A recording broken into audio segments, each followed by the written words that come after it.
북녘에 가보면 사람들이 통일을 입에 달고 사는 모습이고, 남녘에서는 통일 얘기보다는 윤택한 경제 여건을 즐기기 바쁜 듯도 하고, 또 생존 경쟁에 몰두된 모습이기도 하더군요. 그래도 통일은 해야 한다고들 합니다. 남녘에서는 북의 독재, 북녘에서는 남의 외세 의존 때문에 안 된다고 해요. 그럼에도 밖에서 조국을 보는 나 같은 해외 동포에게는 통일의 가능성이 보입니다. 특히 현재 남과 북, 그리고 중국과 미국의 군사 경제 형세로 보아 남북이 한번 마음먹고 시작만 하면 찬란한 통일조국의 길이 보이기 때문입니다. 저는 미국을 40여 년 살아온 정형외과 의사입니다. 21년 전, 즉 1992년 처음 대미 한인 의사회 학술 교류 방문단으로 북에 다녀왔습니다.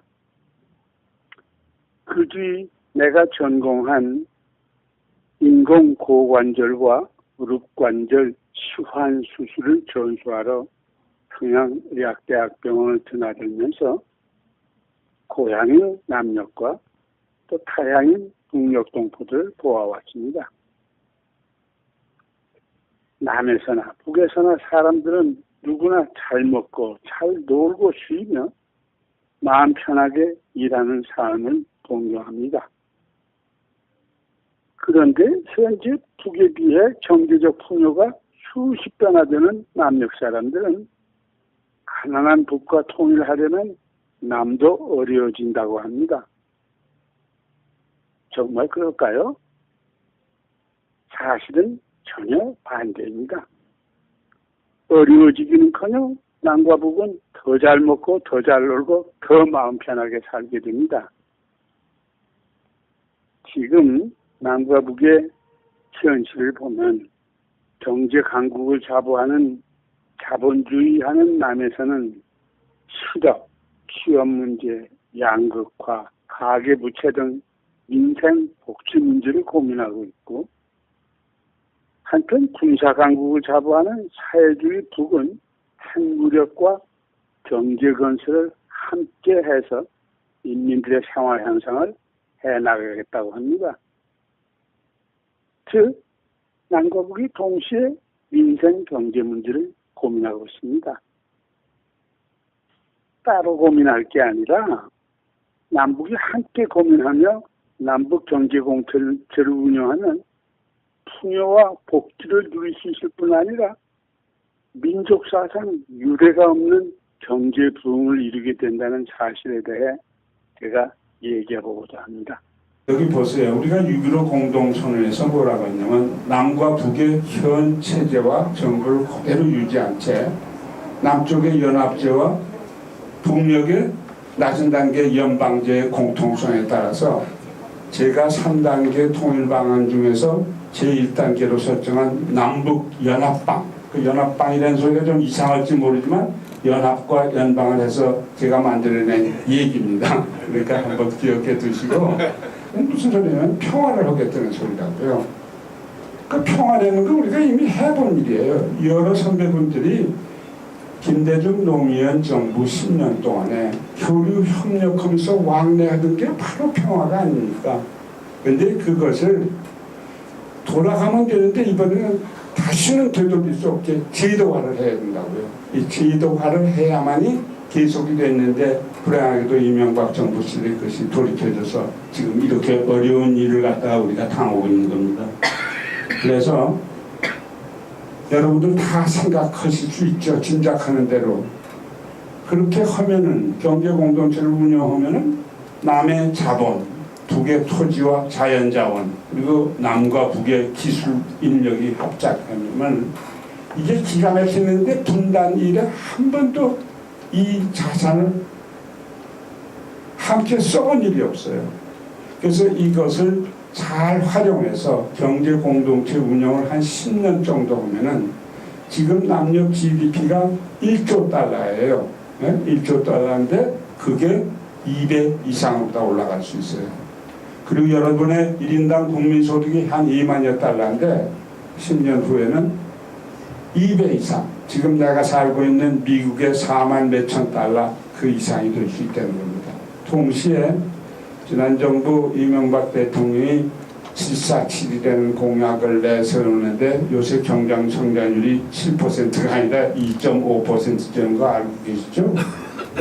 한 10%까지도 올라갈 수 있고 북은 경제 성장률이 남보다도 훨씬 더 낮기 때문에 사실은 성장률로 따지면 남보다 더 훨씬 높은 10% 훨씬 이상에서 시작을 할 수 있게 됩니다.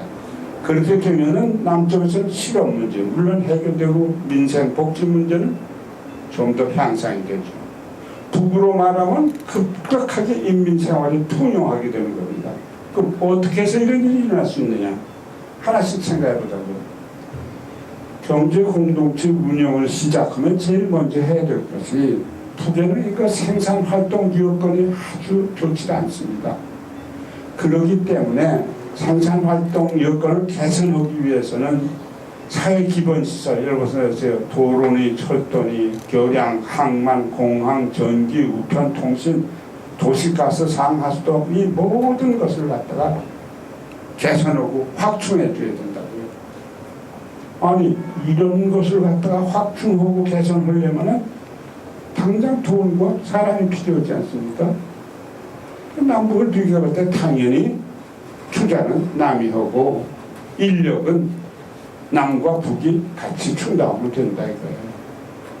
그래서 도대체 말은 좋은데 그렇게 하려면 그 공동체 운영 자본이 얼마나 드냐, 통일경제학자들 한 30년 걸 국내 걸 다 펼쳐보니까 1천억 달러 내외다요. 그런데 우리가 처한 지금 고유한 처지에서 순수화할 수 있는 방법을 다 해보니까 남녀 GDP의 6.75% 그러니까 연 675억 달러 정도만 있으면 된다 이거예요.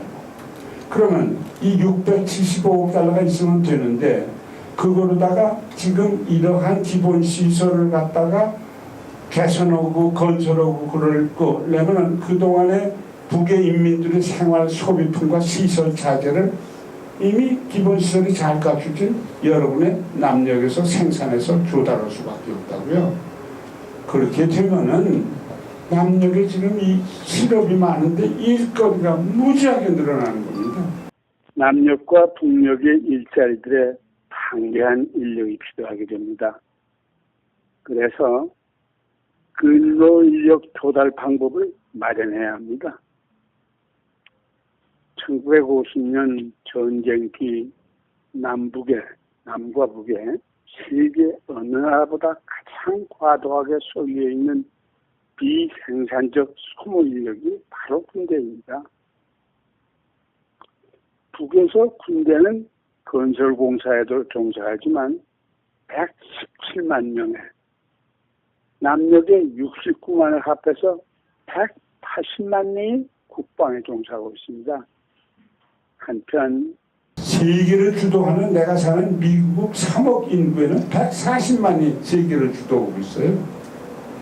세계 최대 인구의 중국은 13억인데 230만의 병력밖에 없어요. 그러니까 우리가 얼마나 어처구니 없는 일을 남북에 하고 있습니까? 그래서 만약에 우리가 연합방 경제 공동체를 합의한다면은 이걸 갖다가 우리가 15만 내지 25만을 축소하자 이거예요. 그렇게 되면 강병들이 전역을 해야 되지 않습니까? 전역을 하면은 그 다음에 산업인력으로 전환을 해서 그 일자리를 충당할 수가 있다고요. 그뿐 아니라 여기 지금 일찍이 은퇴하신 유능한 사람들은 북에 파견되어 또 좋은 일을 해야 될지도 모릅니다. 개성공단도 하나의 그런 일이죠. 그래서 이게 어떻게 되냐면 기본시설이 확충되면서 북의 생산 활동도 증가하게 되죠. 그러면은 아까 그 토목건설 사업을 한다고 했는데 그게 무슨 다른 나라 다른 땅에 지어주는 게 아니에요. 우리나라 우리 땅에 지어서 남북의 교류가 공유해야 할 그리고 향유해야 할 즐길 자산이라는 생각을 갖다가 하고 시작해야 됩니다. 그렇게 되면 저절로 따라오는 이득이 굉장히 많아요. 그게 뭐냐 하면은 한 세 가지 되는데 처음에 남녘에서 전역된 50만 명, 그러니까 한 70만 명에 비해서 20만 명다 해서 그냥 50만이라 그럽시다. 그런 사람들이 생산 직업에 종사하게 되면은 200억 달러가 생겨요. 200억 달러고 어디서 200억 달러가 나왔냐? 지금 남녘의 실업률이 한 3, 4% 정도 되는데 3, 4%가 일을 안 하기 때문에 GDP가 생산성이 그만큼 줄었는데 그걸 역으로 계산하면 그렇게 나온다는 겁니다. 그리고 두 번째는 그것뿐 아니라 북에서는 90만 명의 산업인재가 됐더니 물론 더 커다란 국가 소득 증가가 오게 되는 거죠. 그 다음에는 뭐냐면 젊은 사람들이 굉장히 좋아하죠. 병역 의무제라는 것이 이게 바꾸지 않을 수가 없어요. 모병제로다. 그래서 군대는 소수 정예가 되고 우대받는 직업이 되어야 됩니다. 그래야지 국방의 정예군으로다가 봉사할 수 있는 거고. 사실 지금 20 내지 25세 청춘들이 생산적인 사회활동에 뛰어들어가는 연령이 지연되는 것은 국가적인 현실입니다. 학업을 중단 없이 그냥 또는 다양한 문화, 예체능, 기술 분야에서 연마할 수 있다면 이게야말로 세계적 명성을 떨칠 인재 육성과 앞으로 창조적 문화국가 성장 발전에 크게 기여해야 될 텐데 남쪽에서 지금 뭐 2년 정도 하나요? 3년 정도 하지만 북에서는 뭐 5년, 7년 하니 이게 정말 대단한 그 민족적 소질입니다. 그래서 이런 두 번째 이런 이익이 생길 수가 있고 또 세 번째는 이게 참 기가 막힙니다. 남북 경제 공동체라는 것은 나라와 나라 사이가 아닙니다. 우리는 92년에 한 남북 기본 합의서에 통일로 지향해가는 과정에서 생기는 특수한 민족 내부의 관계라고 정의되어 있듯이 이건 민족 내부의 관계입니다. 그래서 그 이점을 활용하기 위해서는 뭐가 돼야 되냐면 아까 그랬죠? 북의 기본 시설을 확충하고 인민생활 소비품을 갖다가 다 대줘야 되는데 대주는 게 공짜로 대주는 건 물론 아니죠. 이게 뭐냐 하면은 675억 달러를 갖다가 필요 불가결해서 다른 데서 수입하지 않을 품목만 빼고 80% 이상만 국산품을 쓰면은 얼마가 나오냐면 675억 곱하기 80%면 540억의 실물 생산량 증가가 그냥 추가로 생기는 거예요. 아니 그거 생각하면 도대체 5.4% 지금 540억이다. 아까 병력 산업화에서 2%면 금방 7.4%가 되지 않습니까? 그러니까 무슨 연합방 하는 데 쓰는 비용 6.75% 675억 달러는 그보다도 더 커요.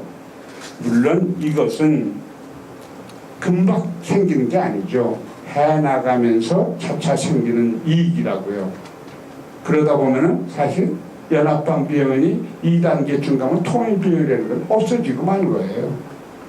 그래서 굉장히 기가 막힌 일인데 이것은 남북이 힘을 합쳐서 WTO라든지 그런 국제기구와 조율을 해놔야 돼요, 미리. 근데 이건 반드시 해야 되고 할 수 있어요. 심지어 독일이 통일되기 전에 동서독 기본조약에 뭐라고 되어 있냐면은 민족 내부다가 세계가 인정해야 되는데 우리야 뭐 말할 것도 없죠. 그래서 반드시 이것을 이룰 수 있다는 거. 그리고 그래 그건 난 좋은데 그러면 돈을 갖다가 그건 내주에 생긴다고 했는데 돈이 지금 당장은 어떻게 해서 할 수 있느냐 하면 남북이 병력을 축소하면은 국방비도 축소해야 될 거 아닙니까 당연히. 그래서 지금 국방비가 한 3% 정도 돼요 남녘에. 그 300억 달러를 쓰고 있어요. 그런데 그거를 갖다가 이 300억 달러라는 건요 이건 또 딴 얘기지만 북의 총 나라 GDP보다도 더 높은 거예요. 그걸 갖다가 1.5%로 줄여서 그러면 150억 달러가 생기지 않습니까? 이거를 우선 쓰자 이거예요. 그러면 깜짝 놀라겠죠. 요새 뭐 안보 그러는데. 여러분 2차 대전 후에 일본, 패망국 일본이 국방비를 갖다 1%로 딱 막아놨기 때문에 세계 제2 경제 대국이 됐어요. 전쟁은 지금 전범 국가가 그렇게 됐죠. 독일은 통일하고 난 다음에 1.4% 되니까 지금 유럽에서 제1, 세계에서 네 번째 부자가 나라가 됐다고요. 그럼 다른 나라들은 어떠냐? 1% 이하로 쓰는 나라도 무지하게 많아요. 그러니까 국방비를 줄인다는 건 남쪽만 하는 게 아니고 북쪽도 물론 똑같이 해야죠. 그래서 군축으로 인해서 생기는 1.5% GDP에 그 국제 차관 그저 한 100억 달러 정도를 갖다 장기 조리로 들여오고 이 정말 공동체 운영은 기가 막힌 앞날이 있으니 통일국회를 발행하면 얼마나 잘 나가겠습니까? 그래서 300억 달러쯤 오고 세금은 그저 1% 정도만 해도 이거 다 합보면 6.5%가 되니까 아까 얘기한 6.75%와 비슷하면서 또 가면서 생길 그 추가 이득 있지 않습니까? 그걸 해보면 도대체 이 투자 이득이라는 건 비용보다 훨씬 더 큰다는 걸 알 수 있고 GDP도 아까 처음에 말씀드린 또 200 이상이 되고 북의 경제 부흥은 뭐 말할 수 없이 커진다는 거. 그래서 이 남북이 합했을 때 이 남북연합통의 총 소득이야말로 이건 정말 상상을 초월하는 얘기입니다. 그 굉장히 좋은데 여러분 듣고 보니까 좀 그럴듯한 것 같지 않습니까? 네, 고맙습니다. 그런데 그럴듯할 뿐 아니라 진짜로 이렇게 될 수 있다는 걸 증명을 해야죠. 그래서 제가 얘기하려는 게 이겁니다. 남북이 함께 이루는 경제 대박을 해서 통일하면 독일적으로 항상 귀가 닳게 들으셨을 거예요. 뭐라 하냐면 인구와 경제 차이가 어떤 사람은 뭐 1대3이니 1대3 이상이니 뭐 여러 가지 말이 많습니다. 그러나 그때 동서독 통일할 때 화폐를 1대1로 다 교환하고 그 다음에 임금을 똑같이 줬어요. 그런 바람에 막대한 재원이 들었어요. 그런데 그뿐 아니고 그 동서독의 그 토지 사용권을 갖다 인정하는 바람에 그 소송권이 200만 건이 나와서 무지하게 고생을 했죠. 이런 건 우리가 생각해 볼 건데 우리의 경우는 단기적 통일이기 때문에 전혀 그런 일이 일어날 수가 없어요. 거긴 거기대로 그대로 놔두고 여긴 여기대로 놔두기 때문에. 그러면 도대체 무슨 이익이 생기느냐? 여러분 기본 시설을 갖다 확충하고 도로에다 상공단지를 건설하고 그러려면 무슨 생각부터 옵니까? 토지 구입 비용부터 생각할 거 아닙니까? 남쪽에서는. 사회주의는 북에서는 북위지라고요. 전부 그러면 다 공짜야 공짜. 그리고 남녘의 이 북녘의 땅은 남녘보다 24%는 더 넓어요. 그 넓은 땅에 5천만이 사는 남녘보다 절반밖에 아니라 2,500만밖에 안 사니 여러분 통일조국에나 거주 이전의 자유가 허용될 때 이거야말로 우리의 정말 또 하나의 축복입니다. 축복. 이런 여건이라는 게. 근데 이게 지금 남녘에서 숟가락 5천만 개만 만드는데 북한은 7,500만 개를 만들어야 되거든요. 만들려면 노동력이 늘어나야 되고 내수가 확대되니까 당연히 생산비가 또 절약돼서 좋고 해동포 700만까지 합하면 8,200만의 인구가 살게 된다고요. 여기 세상으로는. 그러면 남녘에서 늘 유럽의 경제 선진 대국이라 하는 나라들 좀 한번 비교해 봅시다.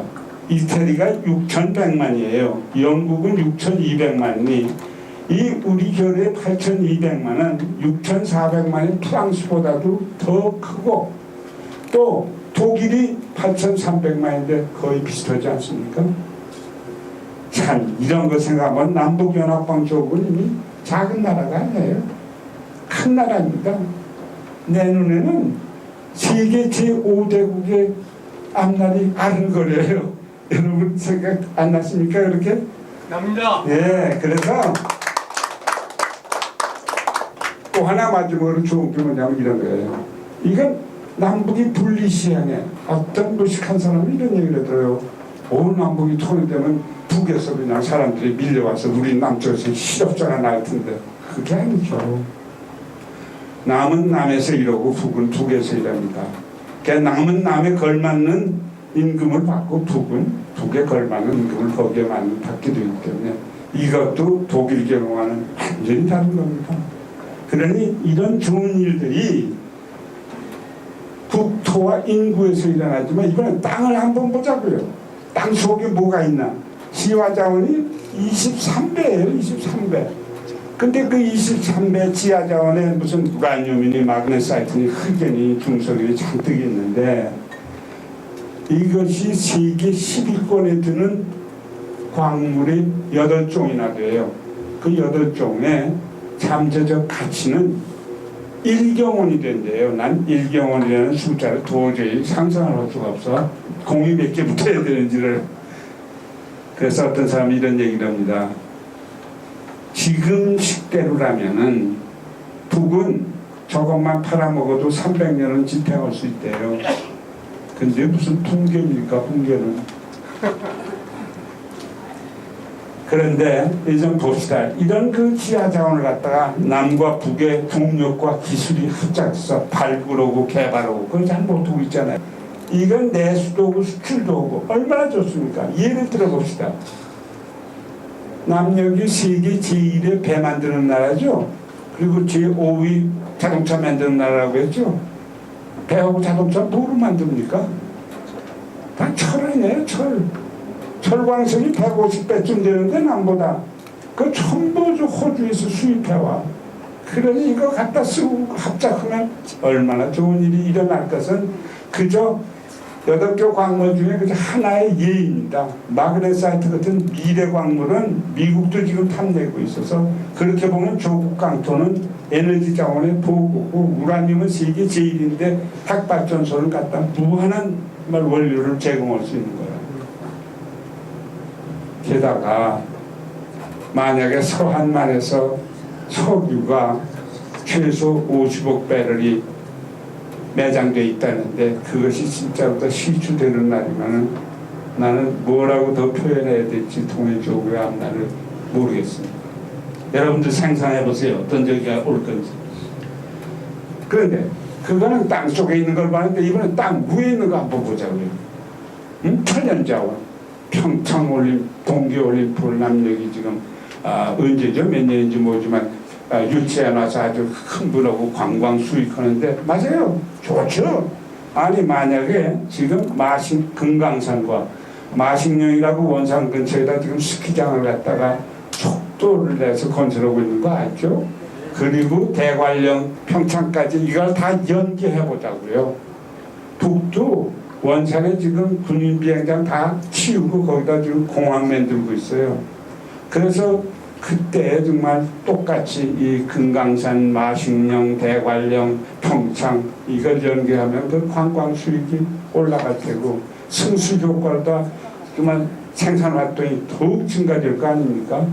게다가 좀 더 꿈을 넓히면 백두산, 묘양산, 태백산, 지리산을 갖다가 쫙 연결해 놓으면 그 상상의 꿈은 어디가 끝인지 모르니 기분은 좋은데 이 강토가 철조망보다 딱 허리가 잘려 있어요. 그래서 여러분의 남녘은 섬 아닌 섬이야.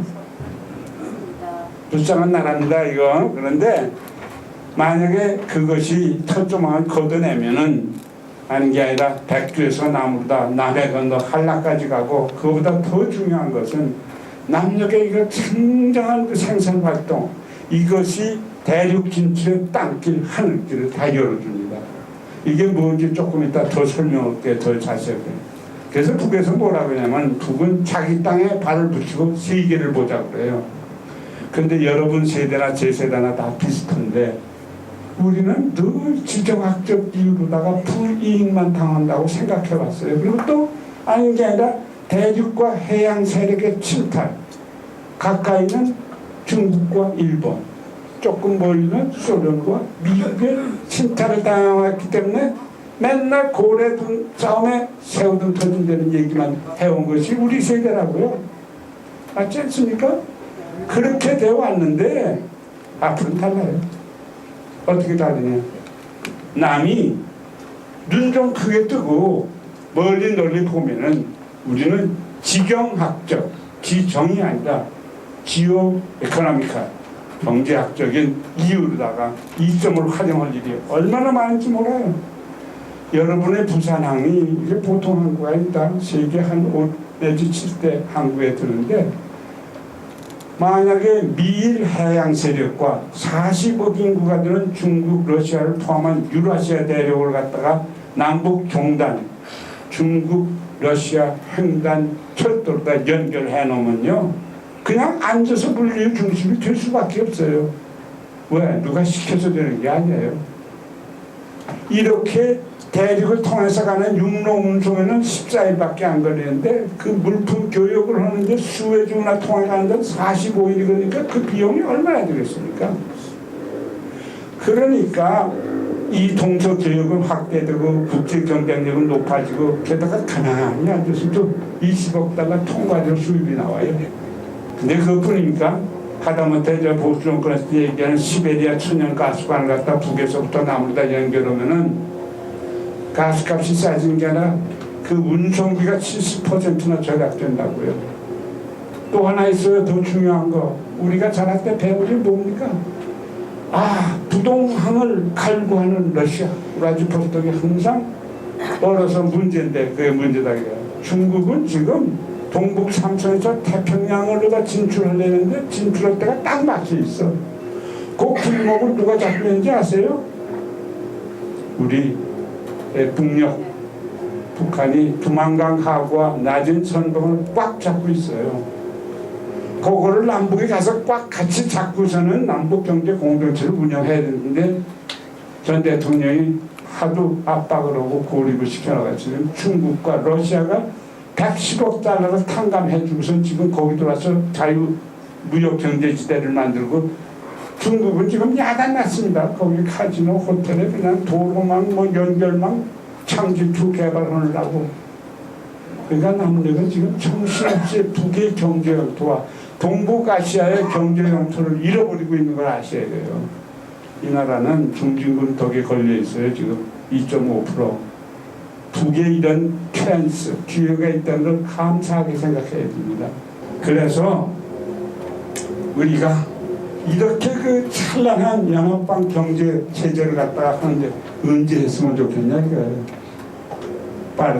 빠를수록 좋고 늦으면 늦을수록 손해입니다. 그런데 난 여기서 뭐라면 좀 더 부자가 된 뒤에 해야 된다. 이런 근거 없는 낭설로다가 도배가 돼 있던 거더라고요.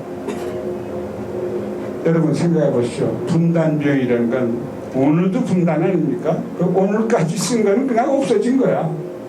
만약 오늘 분단을 끝났다면 내일서부터 생기는 비용이 안 들기 때문에 그 비용이 그대로 이득 창출에 쓰일 거 아닙니까?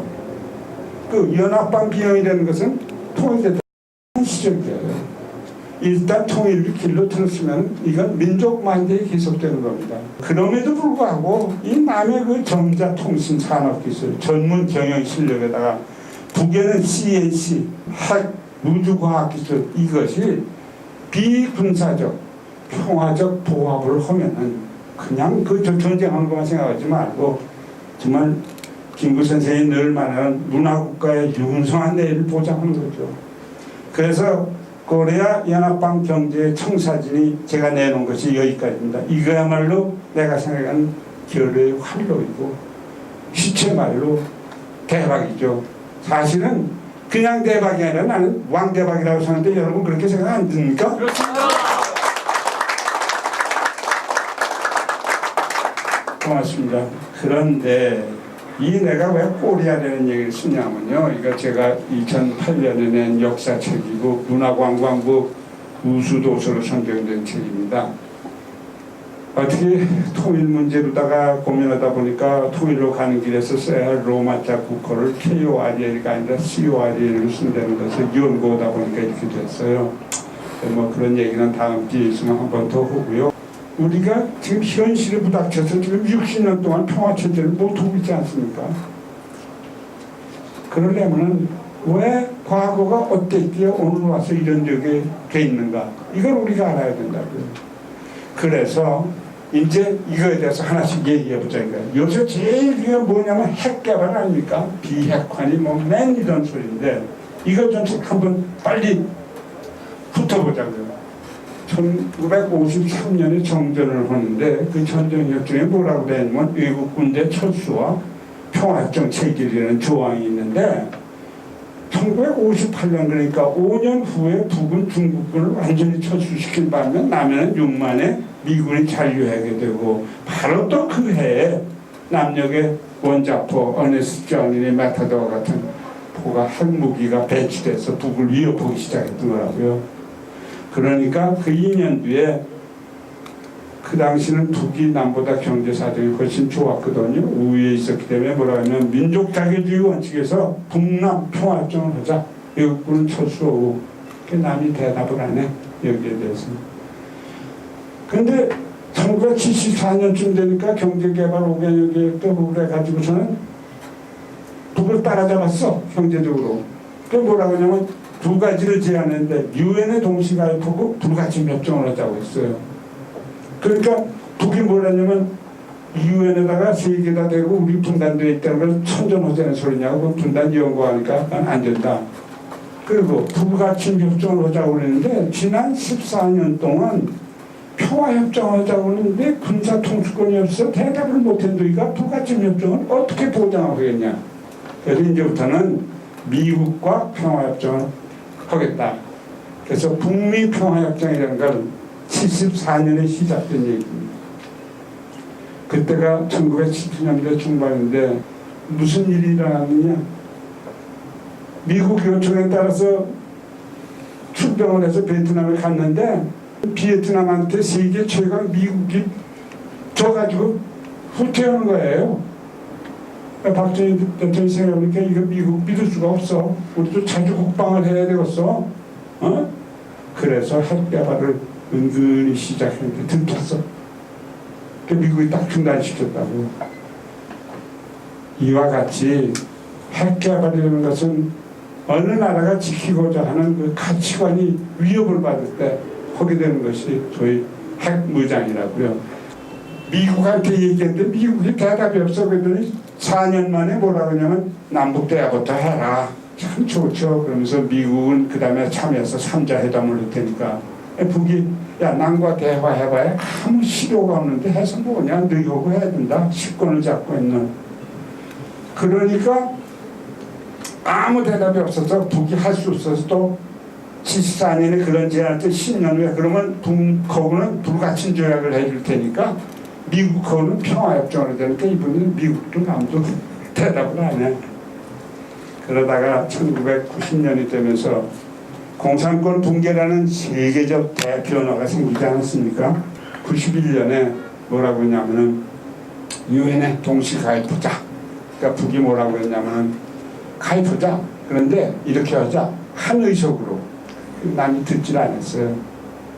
그리고 시대가 그렇게 변해서 할 수 없이 북과 남이 동시에 유엔에 가입을 하게 되죠. 그때 유엔 총회에 와서 연해무 총리가 북에 유엔사 해체와 이제 미군 철수 그 다음에 북미 평화협정을 갖다가 회원국들 앞에서 이제 한번 다시 제기합니다. 그해 많은 일이 있었어요. 12월 달에는 남북 사이의 화해와 불가침에 대한 남북 기본 합의라는 것이 됐죠. 그래서 그거는 됐는데 공산권이 망하고 나니까 그동안에 교역을 하던 이 공산 유럽의 형제국들이 다 자본주의로 돌아서서 상대를 잊어버렸어. 그래서 식량난, 의화난, 그 다음에 이제 에너지난까지 겹치게 되니까 산업동력 생산을 고려해서 영변의 핵발전소를 갖다가 지금 확충하기 시작하게 된다고요. 그러니까 미국이 즉각 들어서 너희들 핵 개발하는 거 없지 않다 말이야. 그러면서 위협을 하니까 그러면서도 평화협정을 잡으면 안 오고 그래서 93년에 NPT 탈퇴하겠다고 성명을 발표해요. 북에서. 그러니까 미국이 생각할 때 이거 안 되어서 정전협정 41년 만에 또는 북미 평화협정 제한 20년 만에 북과 맞상대로 테이블에 앉아서 북미 기본 합의라는 걸 합니다. 다 아시죠? 중수로를 동결하면은 10년 안에 100만 킬로와트 경수로 2기 건설해주고 경제 제재 완화하고 관계 정상화하고. 그런데 북이 망하질 않아. 붕괴되질 않아. 흔들림이 없어. 그러니까 미국이 슬슬 합의상을 이행하지 않기 시작하는 겁니다. 소위 한반도 에너지 개발 기구의 총장이었던 보스로스라는 사람이 기본 합의는 서명한 지 2주일도 안 되어서 고화가 됐다는 얘기를 대신했습니다. 무슨 말인지 아시겠죠? 할 뜻이 없었어요. 그뿐 아니라 1998년 이렇게 되니까 화가 나서 북이 1차 인공위성을 발사합니다. 왜냐하면 너무 실행을 안 하기 때문에 4년이 지났는데도 도대체 진도가 없는 거예요. 그럴 때 2000년에 이 남북 공동선언이 나오지 않습니까? 김대중 정부 수로 나서 2년 후에. 그런데 미국의 부시 정부가 생겨가지고 아랍권의 분노가 9.12 사태 때 폭발한 겁니다. 그런데 아무 테러하고 관련도 없는 북을 악의 축이라고 갖다가 집어넣었어요. 그럼에도 불구하고 남북관계가 순항을 하니까 고이즈미가 생각해보니까 북하고도 해야 되거든. 그래서 평양선언을 했더니 미국에서 깜짝 놀란 거예요. 그래서 곧바로 2주일 있다가 제임스 켈리 국무부 차관보를 보내서 너희들 우라늄 고농축 보고 있지? 그리고서는 돌아왔어. 금방 발표도 안 하고 한 10여일 있다가 북미 기본 합의 일방적으로 파기에 뭐냐면 북이 시인했다고 그래. 시인한 건 없어. 근데 그렇게 얘기해요. 그래서 그걸 보니까 이거 보세요. 핵발전소 통결하고 8년 만에 전기 1kW 생각 못해. 경제 제재 완화 아무것도 된 거 없어. 그 다음에 또 뭐 한다고 했죠? 관계 정상을 발끝에 내주지 못했어. 얼마나 참담했습니까? 만약에 남이 소련하고 이런 일을 했다가 이렇게 당했다면 당신들은 어떻게 생각하고 있습니까? 그런 것을 조엘 위트라는 사람이 있는데 이 사람이 북미 합의 협상팀에서 해요. 북미 합의에 남겨진 기념물은 콘크리트로 메워진 2개의 거대한 구덩이뿐이라고 했어요. 그렇죠. 그거밖에 남은 게 없어. 그렇게 되니까 그게 2002년 말인데 2003년에 봄에 미국이 핵 없는 이라크의 핵을 제거하겠다고 침공하지 않습니까? 그러니까 북이 생각한 게 뭐겠습니까? 벌써 1970년대 현명하게도 박정희 대통령이 핵무장을 했던 것만이 자기 나라를 지켜준다고 결심을 했겠죠. 그렇게 생각이 돼요. 그래서 NPT를 완전히 탈퇴합니다. 그리고 중수로를 재가동해서 핵 개발을 아마 그때부터 2003년부터 하기 시작했을 거라고 봐요. 근데 묘하게도 전임 대통령인 클린턴이 북미 합의했던 사람 아닙니까? 그거 북한이 안 지키는 거 하나도 없다고 그래요. 미국이 그래도 북핵은 어떻게든지 좀 없애야 될 것 같아서 아무 관계도 없는 러시아하고 일본까지 끼어들어서 육자회담을 만들어요. 그리고 또 아무 일이 없으니까 2005년에 북이 핵보유를 선언했다고 한번 딱 발표를 해요. 아무것도 안 하고 말만 했어요. 그러니까 2005년에 여러분들이 잘 들으시는 육자회담 9.19 공동성명을 발표하면서 그걸 평화체제와 비핵화를 논의한 거라고요. 근데 그 다음날 9월 20날 미국이 땅코데이트 아시아에 있는 북돈 기조가 돈 세탁 의혹이 있다고서는 동결해버리잖아요. 결국 아무 증거도 나오지 않았어요. 7월 미국 독립기념일을 축하하는 의미에서 인공위성을 발사해 줍니다. 그리고 오늘이 10월 4일이죠. 10월 3일 개천절과 10월 9일 세종대왕의 창조적 과업을 많이 이뤘지 않습니까? 그걸 기념이라도 하는 듯이 제1차 핵시험을 합니다. 그래서 그걸 하고 나니까 또 2007년에 2.13 합의라는 것을 갖다 하게 됐죠. 미국 측에서. 그래서 핵불능화 합의를 하고 나니까 그 다음 해에 여러분은 벌써 영변 원자로 그 냉각탑을 갖다 세계가 지켜보는 앞에서 폭파했지 않습니까? 그리고 나서 2009년이 되니까 오바마가 집권을 했는데 담대한 대화를 하겠다고 했는데 바로 그 전해에 출범한 이명박 정부가 내가 상호주의를 너무 잘했기 때문에 북은 조만간 붕괴될 거고, 또 2008년에는 가만히 보니까 김정일 장군이 뇌혈증인가 걸려서 이건 뭐 조금만 기다리면 된다. 가만히 생각해보니까 오바마가 뭐 특별히 그럴 것도 없을 것 같아서 그냥 가는 겁니다.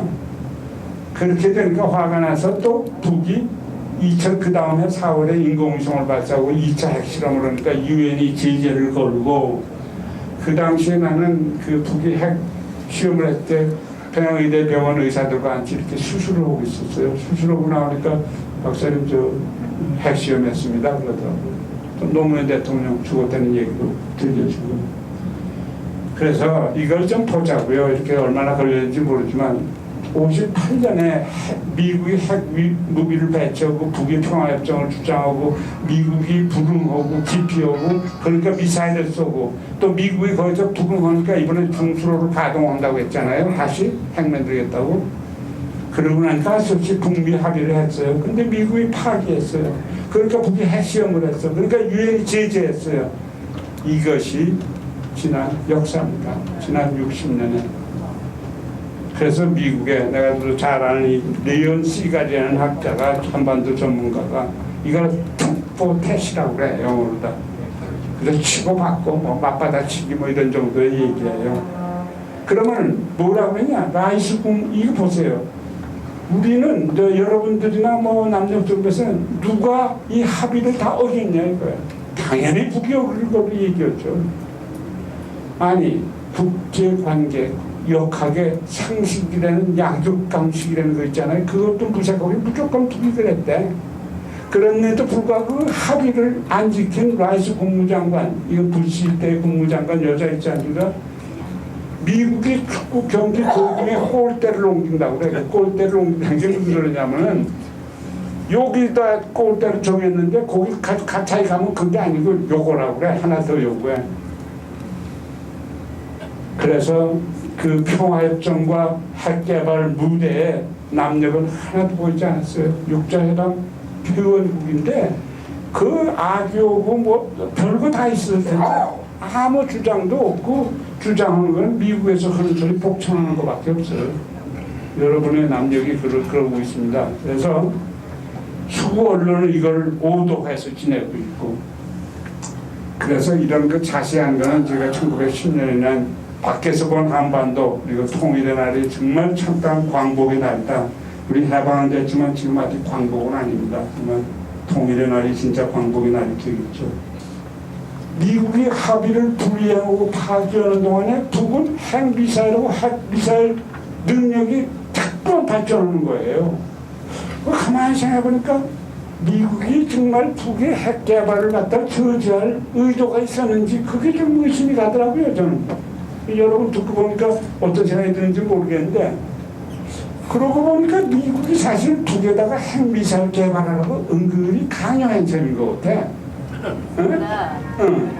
근데 그거에 또 맞게 베이더라는 사람은 뭐냐면 오바마 안보회의에 국장을 했던 사람이에요. 그 사람이 요새 낸 저서가 오바마와 China's Rise. 거기 뭐라고 썼냐면 미국은 궁극적으로 북 정권 붕괴와 남의 흡수 통일을 목적으로 하고 단기 중기적으로는 근본적 해결하는 협상과 대화로 지연시키라는 전략적 인내 많이 들어보셨죠? Strategic Patience라는 거 이랬다고요. 아니 그러면 어떻게 되니까 아까 보셨죠? 보스워스서부터 클린턴 대통령서부터 그냥 뭐 미국 관료들 전 관료들이 미국 정부에 반대되는 주장만 합니까? 아니 진즉에 끌려 들어갔어야 될 사람들 아니에요? 한 명도 안 끌려 들어갔고 계속 그런 얘기하고 있어요. 이것이 큰 나라 미국의 큰 힘이고 여유입니다. 내가 여기까지 얘기하면 쟤는 완전히 반미구나 이렇게 얘기하겠죠. 박사님 그럼 왜 거기서 살아? 미국에 가서 살지, 북에 가서 살지, 이렇게 얘기하는 얘기도 들었는데 들어보진 못했지만 이제 나처럼 애국적인 미국 시민이 없습니다. 이런 그 미국 관리들의 양심적인 주장과 발언 때문에 미국은 그나마 계속 발전하는 겁니다. 이게 민주주의고 애국적이죠. 이제 다 왔습니다.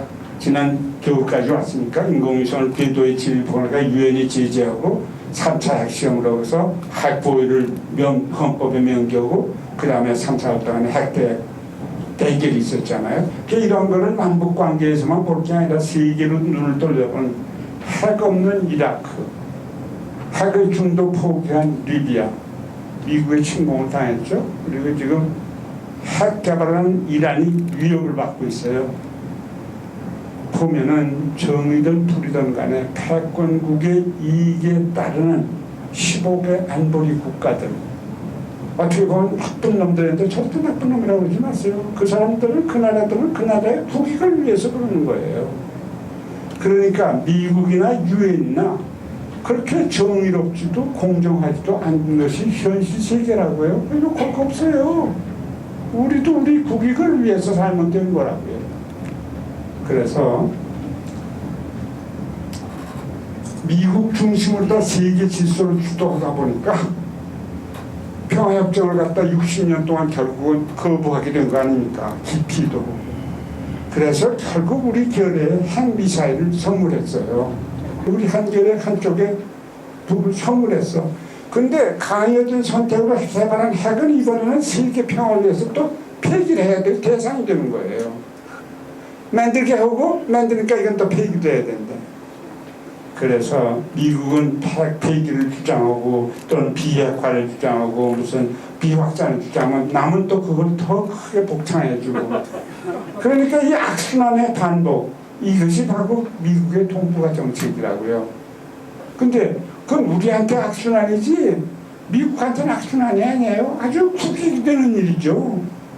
그래서 지금은 이러한 그 역사인식을 가지고 연합방 경제체제를 합의해서 조국의 한쪽에 있는 핵을 어떻게 하는 것이 우리 민족 만대와 세계 평화에 기여할 수 있는지 심각하게 여러분들이 생각해야 될 겁니다. 그리고 어떻든 간에 결의 앞날은 우리 결의가 결정하지 미국이나 중국이 결정해 줄 문제가 아니라고요.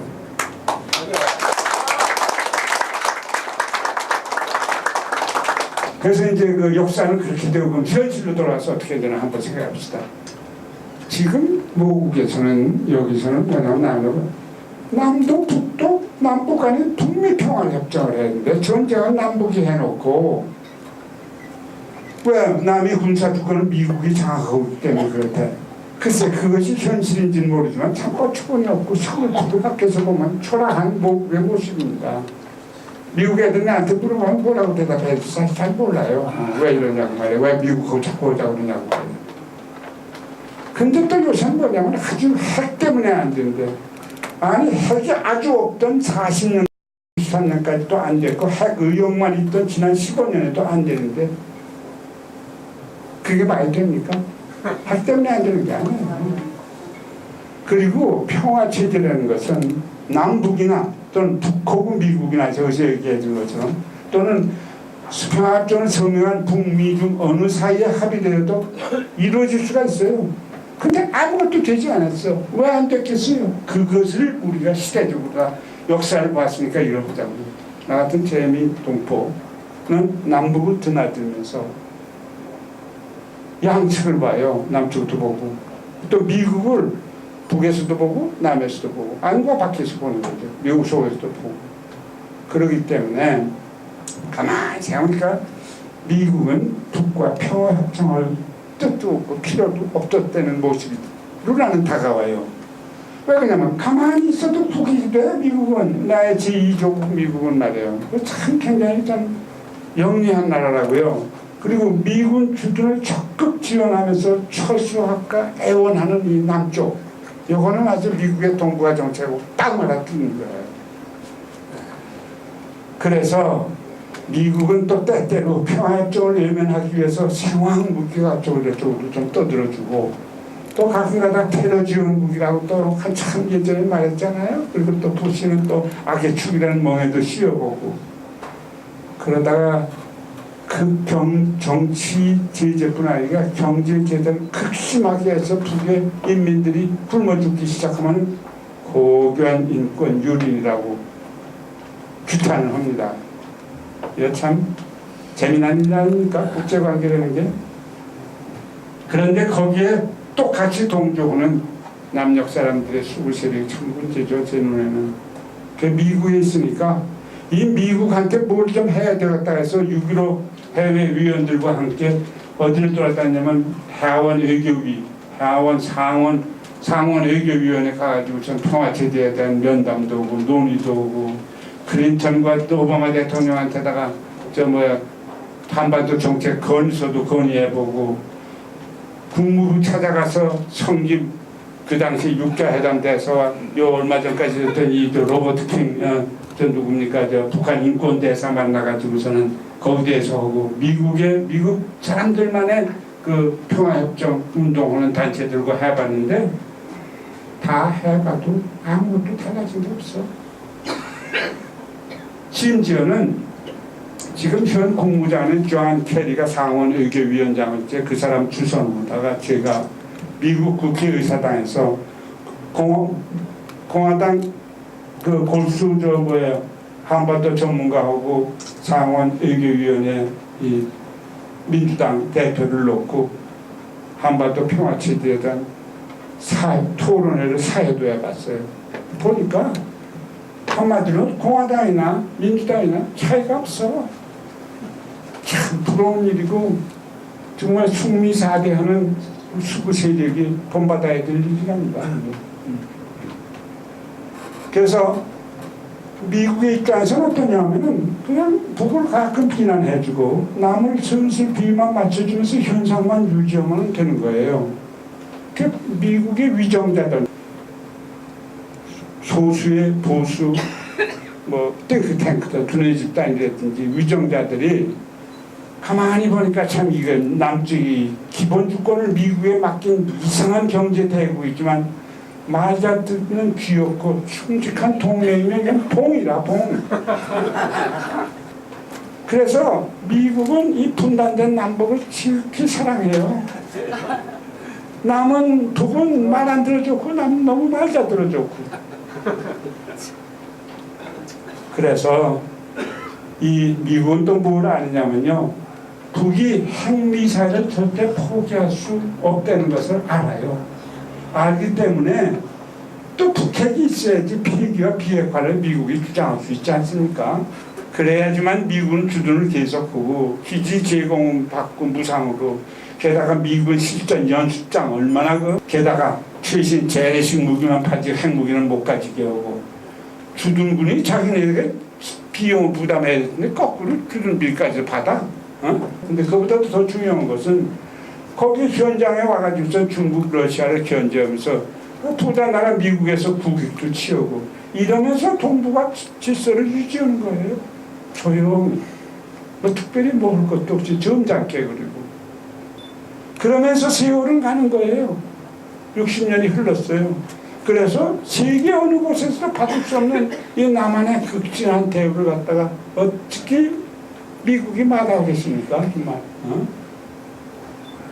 그래서 평화협정은 미국 국익에 반대되는 일이고 전쟁 연습하고 위기조성 가끔 하는 것은 국익에 기여하는 일이고 북은 항상 불량 적성국으로 남아있어야 되고 한반도는 전쟁 상태가 계속돼야 된다는 것이 내놓지 않고 있는 미국의 정책이라고 저는 생각해요. 그런데 조금 아까 잔뜩 보여줬지만 세상에 미국에 도움되지 않는 평화협정 주장을 쫓아다니면서 나 자신이 가만히 보니까 바보스럽고 초라하고 씁쓸하더라고요. 그래서 돌이켜보니까 남북 문제 남북이 풀어야지 누가 풀겠냐 이거예요. 그러면 6.15 선언은 남북 지도자가 결의 유익을 해낸 것이 김대중 대통령이 미국에 가서 빌어서 허락받은 겁니까? 아니면 김정일 위원장이 중국에 가서 빌어가지고 허락받아서 한 거냐 이거예요. 전혀 아니죠. 그저 남북이 의기투합해서 화해, 협력, 교류, 평화했어. 이걸 하고 나니까 보통 같으면 미국이 들어들어서 말리고 야단해야 될 텐데 가만히 있잖아요. 미국이 도움이 안 돼도 가만히 지켜봐주는 이게 큰 나라입니다. 그리고 여유가 있고 그리고 다른 것도 생각하겠죠. 그래서 이게 뭐냐면은 또 미국은 남북이 지금 화합한데 반대하면 국제적으로 아무리 저거 해도 대놓고 반대하면 지탄을 받지 않겠습니까? 그런 것도 우려하게 되고 이런 것이 바로 우리 이 시대가 직면한 일입니다. 말하자면 남북이 해야 한다는 것이 진리고 하면 될 수 있다는 증거이고 남북평화협정도 하나도 다를 게 없다고 생각해요. 보세요. 법정에 누가 동의했습니까? 미국하고 조선하고 중국군이 했죠. 그런데 앞으로 그러면 서명국끼리 한다 그러면 이거 남에게는 얼마나 굴욕입니까?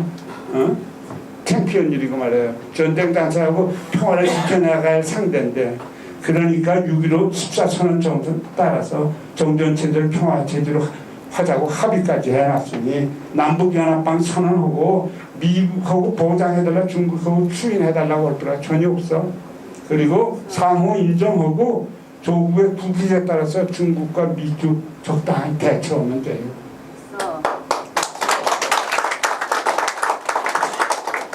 그런데 이상한 게 뭔지 아세요? 남의 정부나 통일농객들이 평화 통일을 위해서 육자회담을 빨리 재개해야 되는데 그 남녘에 와서 여러 사람한테 물어보면 수국은 보수건 뭐 진보건 주변 사대국은 절대 남북이 통일하는 걸 원하지 않는데 얼마나 맞는 말입니까 이거. 근데 우리의 통일을 원하지 않는 그 사대국하고 육자회담에서 무슨 결과가 나올 거라고 생각해서 하자는지 난 알 수가 없어요.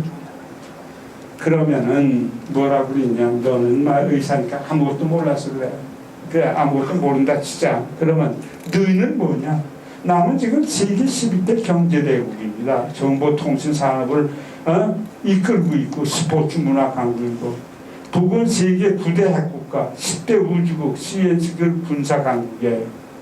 이러한 남북의 역량과 위세 이걸 자각하고 할 때라고요. 지금 할 수 있고 그래서 제발 남북평화협정 기피하는 대신 기피하는 미국 보고 북한테 그래요. 야 이제 남과 하자고기라 이거야. 그러면 남이 거기에 화답해주면 되는데 남은 맨날 미군을 얻고 전쟁 연습하면서 북을 위협하고 있어. 북이 도발했다고 위협한데 근데 나는 아직까지 중국군을 안고 북이 대남 전쟁 연습한다는 소리 들어보지 못했는데 내가 잘못한 건가? 그래서 남에게 얘기하는 게 제발 도발을 중지하고 먼저 남북평화 제안해도 남은 충분해요. 이 부자 나라 물은 언제든지 높은 데서 아래로 흐릅니다. 그래서 이런 얘기를 하면 아까 얘기한 우리 종미수구 친구네 주위에 그런 사람 많죠. 나는 국제관계를 무시한 아주 현실성 없는 몽상이라고 해서 그러면 너 지금 현실은 누가 만들어줬냐 이게 결국은 남북이 똑같이 해서 만들어준 겁니다. 아닌 게 아니에요. 그래서 기가 막힌 경제 청사진 있고 잘 사는 방법이 있는데 한 목소리로 이 지겨운 그 주변국들 말이야 이거 좀 대처하자고 내가 얘기하는 겁니다. 그래서 여기까지 왔지 않습니까? 2004년에 핵대회에서 남에서 뭐냐면 우리도 핵무장하자고 아주 갸륵하고 자주적이고 민족주의적 발상이죠. 수구보수답지 않게 진짜는 수구보수가 그래야 될 판인데 거꾸로 되어 있는 요새 아닙니까? 그래서 솔직히 이런 생각이 들어요. 북핵을 공유하고 이런 공동관리 안전하게 그걸 한번 논의해 볼 만하지 않느냐 이거예요. 저는 그런 것도 깜짝 놀라겠어요. 그런데 보세요. 여러분은 국제적 신념과 신망을 미국을 비롯해 세계 열강으로 받고 있다고 자부하지 않습니까? 맞아요. 굉장히 큰 나라입니다. 남녀. 저도 자부하고 그 실력 한번 발휘하라 이거예요. 북은 세계 최강국 미국하고도 맞짱 뜨는 나라는 북밖에 없어. 둘 다 해가지고 결의가 원하는 대로 그래서 핵을 갖다 영원히 가지고 있으려는 소리가 아니 비확산해야 되면 확산하는 놈은 되는 거고 비핵화를 해야 되면 하고 결의를 위해서 폐기하는 것이 좋다고 남북이 합의하면 폐기하면 된다 이거예요. 벌써 네. 그러기 위해서는 정말 남녀 국민의 사고 또 이 위정자의 정말 통일족에 대한 미래에 대한 철학과 사고가 천변적으로 바뀌어야 됩니다. 그거 누가 바꿔줍니까? 여러분들이 바꿔줘야 돼요. 다른 방법 없어요. 그래서 내가 얘기했죠. 역사인식 우리 돌아봤죠. 지금 시대가 이렇게 돼 있다는 거. 그래서 앞으로 남은 민족의식을 가지고 남북경제 공동체를 위한 연합방 체제를 하면은 이때는 북미가 아니고 남북평화 먼저 하자 이거예요. 그래서 우리가 이런 꿈 같은 이상을 한번 실현해보자 이거예요. 뭐냐 꿈 같은 이상이라는 게. 도대체 북의 숙적 미국과 한패가 돼서 어떻게 북과 통일을 할 수 있습니까? 그냥 일반 상식으로 말해요.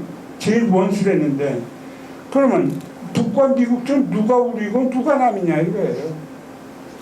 한때 미국이 남이 도왔다 해도 미국은 남이고 북은 어차피 통합해 우리가 아니지. 이 세계 경제 강국남이 그저 미국에 매달리지 말고 우리 민족끼리 정신으로 북과 함께 하지 않겠느냐 하는 얘기를 국민들한테 얘기하고 싶고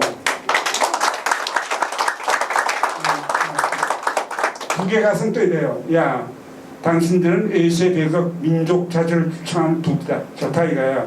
그리고 군사 주권을 미국에 맡긴 남이라 해서 도대체 언제까지 미국에만 매달리겠냐 이거야. 너희도 이제는 핵미사일 자유를 갖춘 군사 강국이니 다시 1960년대처럼 돌아가서 남북 평화하자고 못하겠느냐 이거야. 그리고 당신들 늘 하는 얘기가 당정 군민이 일심동체인 북인이 자신을 가지고 정말 경제 공동체 운영을 위한 남북연합방을 한번 선도해봐라. 선도. 뭐 이런 얘기까지 해요. 그래서 결국은 우리 이거 민족사에 빛난 정말 그 남북의 찬연한 업적을 갖다가 이룬 경제, 군사, 과학적 선취를 이뤘지 않습니까? 이것은 도대체 남북 해협과 같이 축복하고 자랑해야 될 거지 단군 일에 이건 적이 없어요. 그러니까 우리도 남북 국익 추구하자고요. 남하지 말아요. 우리 걸 추구하면 돼요. 그래서 무력 감축하고 남녀 군사 주권을 회복해서 작전권 가하고 남북이 동등한 군사 정치 상대가 되면 됩니다. 그래서 지금 모든 형세로 봐서 남도, 북도, 미국도 서로 공격 못해. 그런데 가난한 파키스탄이나 인도, 이스라엘 같은 나라가 왜 핵국가가 됐습니까? 되고 싶어서 된 게 아니라 그들대로의 독특한 처지와 이유 때문에 된 거예요. 됐으니까 그대로 인정하고 그것 때문에 말썽 있게 하는 거 하나도 없어요. 가끔 이스라엘이 말썽을 좀 일으키지만. 그래서 지금 보면은 가장 안락하게 평화와 풍요를 즐기는 선진국 영국, 프랑스도 핵국가 아닙니까? 이 동국과 프랑스 핵국가 우리 통일조국보다 더 적은 나라예요. 아까 보셨죠? 그래서 사람들이 핵무기 억지라는 건 핵폭탄수와 아무 관계도 없어요. 북은 이렇게 뭐 미국은 이렇게 근데 1000개라고 해서 그게 뭐 맞짱 뜨냐면 절대 그럴 수 없어요. 그러니까 전쟁이 일어나서는 안 되지만 그런 일이 일어나지 않고 핵 개발 이후에 한 번도 핵국가를 공격한 적이 없는 것이 세계 역사입니다. 그런 생각하지 말고 빨리 남북평화체제에서 주한미군 철수 똑같이 해서 이뤄내고 남녀 국민도 요구를 하면은 미군 절대 저기 못해요. 거절 못해요. 여러분들이 요구하면. 그런데 요새 많이 듣죠? 이거 지금 미국 큰일 났어요. 빚이 많아가지고. 그래서 남북에다 주둔비 부담 좀 늘렸다 그랬잖아요. 남녀 수국 세력이 얼마나 미국에 큰 은혜를 입었습니까? 이번이 갚을 때입니다. 그 큰 은혜를 갚는 의미에서 주둔비 증가 요구를 더 크게 받아내서 주한 미군을 갖다가 고향으로 보내줘야 되는 거예요. 고마웠다고 그동안에. 네. 이렇게 박수를 쳐서 조용히 보내주면 됩니다. 우리 남녀 때문에 방위해 주시느라고 더 분비를 쓰지 마시고 잘 사시라고 말해요. 동양의 도리죠. 그래서 그럼으로 인해서 우리 조국 민족사의 중국, 일본, 미국 분의 주둔으로 당해온 그 피해와 수모, 그 시달린 민족사의 과거와 현재를 말끔히 청산하자고요. 그래서 남북 평화를 하면은 북미 평화는 저절로 따라오는 겁니다. 뿐만 아니라 남북 관계가 정상화돼. 남북 관계 정상화되는 건 남은 영국과 중국과 불란서와 러시아와 독일과 다 정상적인 관계입니다. only 미국과만이 비정상적인 관계라고요. 그래서 경제 강국이라고 하면서 빌어먹는 북이라고 하면서 비난되면서 왜 북 앞에 서면 그렇게 작아지는지는 알 수가 없어요. 미국 등 뒤에 서야만 안심이 되는 모양이라. 그래서 북이 그렇게 두려우면은 북동부한테 큰 손 내밀어서 시장 경제 원칙에 따라서 미국 대신 북에 투자해서 미국에 돈 주는 데서 해서 더 큰 돈 버는 일을 갖다 상공인들은 다 알고 있어요. 그리고 다 있지 않습니까? 이미 14평화번을 합의하고 경제공동체 운영하면 시민 가정에는 서민 가정에는 풍요한 삶이 되고 기업가들 요새 고생하는데 새 사업의 기획은 얼마나 좋지 않습니까? 그래서 우리가 코리아 연합방의 길로 가야 된다는 겁니다. 그런데 이게 갈 수가 없다고 자꾸 얘기를 해. 그래서 야, 너 그 꿈 아주 그냥 완전히 그냥 현실성 없는 순진한 이상이고 감성적 환상이라고 그래요. 그래요. 그러면 남북 당신들 뜻대로 지난 60년 동안 해왔는데 어떻게 북을 붕괴도 못 시키고 남을 해방도 못 했냐 이거야. 그럼 이 지경이 된 오늘 네가 가지고 있는 대안은 뭐냐고 내가 물어요. 그런데 대답하는 게 들리질 않아서 그게 좀 문제인데, 그래서 꿈을 꾸는 사람한테 꿈은 이루어집니다. 그리고 이제는 결전의 때가 난 왔다고 생각하고 역지사지하면서 연합방 체제를 하면은, 그리고 통일의 길로 뚜벅 걸어가면 세계에 이것을 막을 사람이 하나도 없어요. 그리고 남북연합방을 선포하자고요. 그런데 사람들이 이게 도저히 안 된다고 그래서 저것은 벽이야. 그래서 안 돼. 어쩔 수 없는 벽이라고 우리가 느낄 때, 그때 담쟁이는 말없이 벽을 옵니다. 물 한 방울 없고 씨앗 한 톨 살아남을 수 없는 저것은 절망의 벽이라고 말할 때 담쟁이는 서두르지 않고 앞으로 나아갑니다. 한 뼘이라도 꼭 여럿이 손을 잡고 올라갑니다. 투극의 절망을 다 덮을 때까지. 바로 그 절망을 잡고 놓지 않는다. 마지막으로 저 수 없는 벽이라고 고개를 숙여 있을 때 담쟁이 입 하나는 담쟁이 입 수천 개를 이끌고 결국 그 벽을 넘는다.